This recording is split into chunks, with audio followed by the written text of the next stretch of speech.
Hello friends, today we are going to discuss about the process of respiration and the types of respirations. Okay, so let's start it. तो चलिए सबसे पहले हम respiration को जानते हैं। तो रेस्पिरेशन में लिखा है कि the process of releasing energy from food is called respiration. अब वो प्रोसेस जिसमें हम लोग का एनर्जी से फूड रिलीज होता है उस प्रोसेस को हम लोग रेस्पिरेशन कहते हैं। अब जैसा कि हम लोग पिछले वीडियो में देखा गया था कि हम लोग का फूड सबसे पहले डाइजेस्ट होता है और असिमिलेट होता है बॉडी के अंदर। अब उसी असिमिलेटेड फूड से हम लोग की जब एनर्जी रिलीज होती है तो उसी प्रोसेस को हम लोग रेस्पिरेशन कहते हैं। ठीक है, अब नेक्स्ट पॉइंट लिखा है this process occur inside the cell and hence it is called cellular respiration.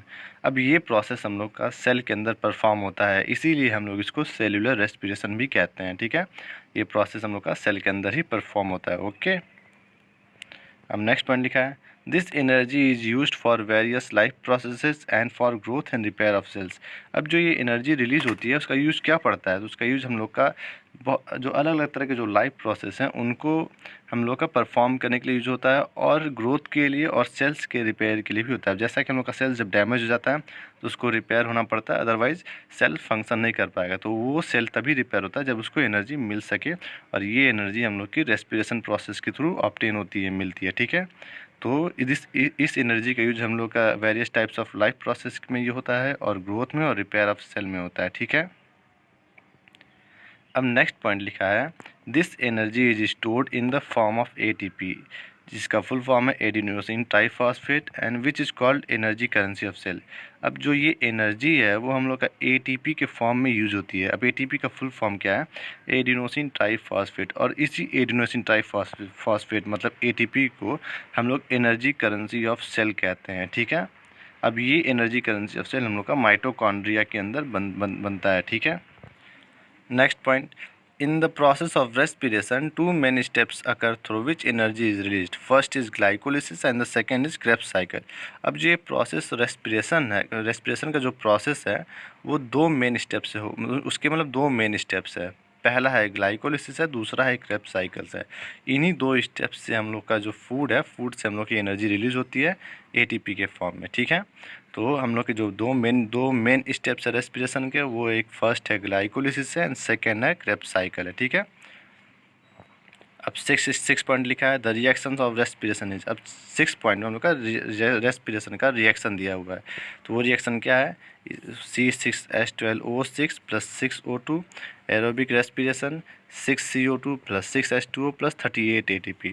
इसमें हम लोग का फूड जो ग्लूकोज के फॉर्म में है वो ऑक्सीजन के प्रेजेंस में हम लोग का कार्बन डाइऑक्साइड और वाटर के फॉर्म में ब्रेक हो जाता है और हम लोग की टोटल 38 ATP रिलीज होती है। ये 38 ATP हम लोग के दोनों मेन स्टेप जो ग्लाइकोलिसिस और क्रेब्स साइकिल उससे रिलीज होती है। ठीक है, चलिए अब आगे बढ़ते हैं। तो नेक्स्ट हेडिंग है हम लोग का टाइप्स ऑफ रेस्पिरेशन। तो रेस्पिरेशन कितने टाइप्स के होते हैं, तो दो टाइप्स के हम लोग का रेस्पिरेशन होते हैं। फर्स्ट रेस्पिरेशन एरोबिक रेस्पिरेशन होता है and the second is the anaerobic respiration. Okay, अब हम लोग एक एक करके इन दोनों रेस्पिरेशन को डिस्कस करेंगे। ओके, तो पहला है एरोबिक रेस्पिरेशन। तो चलिए देखते हैं इसमें क्या लिखा है। तो लिखा है the respiration which uses oxygen is called aerobic respiration. अब वो रेस्पिरेशन जो ऑक्सीजन के प्रेजेंट में होता है उसे हम लोग एरोबिक रेस्पिरेशन कहते हैं। नाम में इसके आपको साफ साफ दिख जाएगा एरोबिक। एरोबिक का मतलब एयर होता है, ऑक्सीजन होता है। तो मतलब कि वो रेस्पिरेशन जो हम लोग का ऑक्सीजन के प्रेजेंट में होता है, एयर के प्रेजेंट में होता है, उसे हम लोग एरोबिक रेस्पिरेशन कहते हैं। ठीक है, ये अधिकतर कॉम्प्लेक्स ऑर्गेनिज्म में पाए जाते हैं। अधिकतर जैसे कि हम लोग ह्यूमन बींग्स हो गए, एनिमल्स हो गए, प्लांट्स हो गए, अधिकतर ऑर्गेनिजम्स में एरोबिक रेस्पिरेशन पाया जाता है। ओके, अब नेक्स्ट पॉइंट इसमें लिखा है in aerobic respiration two main steps are. अब जैसा कि पीछे पॉइंट में नोट कराया गया था कि जो दो मेन स्टेप्स होते हैं रेस्पिरेशन में, फर्स्ट होता है ग्लाइकोलिसिस और सेकंड होता है क्रेब्स साइकिल। तो जो ग्लाइकोलिसिस होता है वो हम लोग का साइटोप्लाज्म में होता है, किसी भी सेल के साइटोप्लाज्म में हम लोग का ग्लाइकोलिसिस जो प्रोसेस है वो परफॉर्म होता है। और जो क्रेब्स साइकिल है वो हम लोग का माइटोकॉन्ड्रिया के अंदर परफॉर्म होता है। ठीक है, जो ग्लाइकोलिसिस है वो हम लोग का साइटोप्लाज्म के अंदर परफॉर्म होता है और क्रेब्स साइकिल माइटोकॉन्ड्रिया के अंदर परफॉर्म होता है। ये इंपॉर्टेंट पॉइंट है, ये अधिकतर पूछा जाता है, तो इसे हमेशा नोट करें, याद रखें। ठीक है, तो जो एरोबिक रेस्पिरेशन है वो हम लोग का ऑक्सीजन के प्रेजेंस में होता है। ठीक है, उसमें एरोबिक रेस्पिरेशन में किसी भी ऑक्सीजन का किसी भी फूड का जो है कंप्लीट ऑक्सीडेशन होता है, मतलब वो पूरा का पूरा टूट जाता है और पूरी की पूरी एनर्जी रिलीज होती है। एरोबिक रेस्पिरेशन में उनकी टोटल 38 एटीपी एनर्जी रिलीज होती है। सेकेंड पॉइंट है एनएरोबिक रेस्पिरेशन। तो चलिए देखते हैं एनएरोबिक रेस्पिरेशन में क्या है। तो इसमें लिखा है the respiration which takes place without oxygen is called anaerobic respiration. अब वो रेस्पिरेशन प्रोसेस जो हम लोग का ऑक्सीजन के प्रेजेंट में नहीं होता है उसे हम लोग एनएरोबिक रेस्पिरेशन कहते हैं। इस रेस्पिरेशन को परफॉर्म करने के लिए ऑक्सीजन की नीड नहीं पड़ती है, ठीक है। तो इस प्रोसेस को हम लोग एनएरोबिक रेस्पिरेशन कहते हैं। अब जो एनएरोबिक रेस्पिरेशन है ये हम लोग का जितने भी माइक्रो ऑर्गेनिज्म हैं, अधिकतर माइक्रो ऑर्गेनिज्म में हम लोग का एनएरोबिक रेस्पिरेशन पाया जाता है, जैसे कि यीस्ट हो गया, कुछ बैक्टीरिया हो गया, मोनेरा, ये इन सब में हम लोग का एनएरोबिक रेस्पिरेशन पाया जाता है, ठीक है।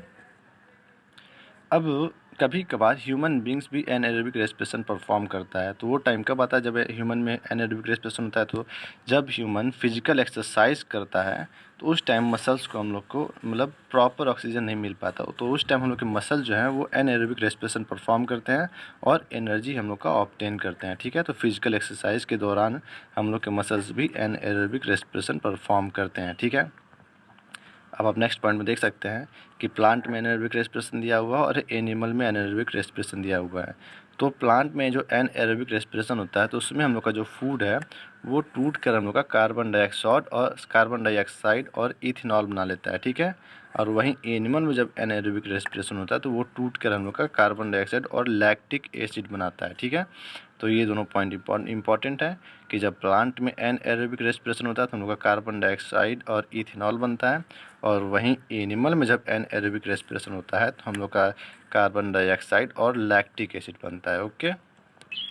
तो आज के लिए बस इतना ही फ्रेंड्स। अब नेक्स्ट वीडियो में हम लोग respiration in plants and respiration in human beings अच्छे से डिस्कस करेंगे, ओके। अगर वीडियो अच्छी लगे तो लाइक करें, शेयर करें, सब्सक्राइब करें। Thank you.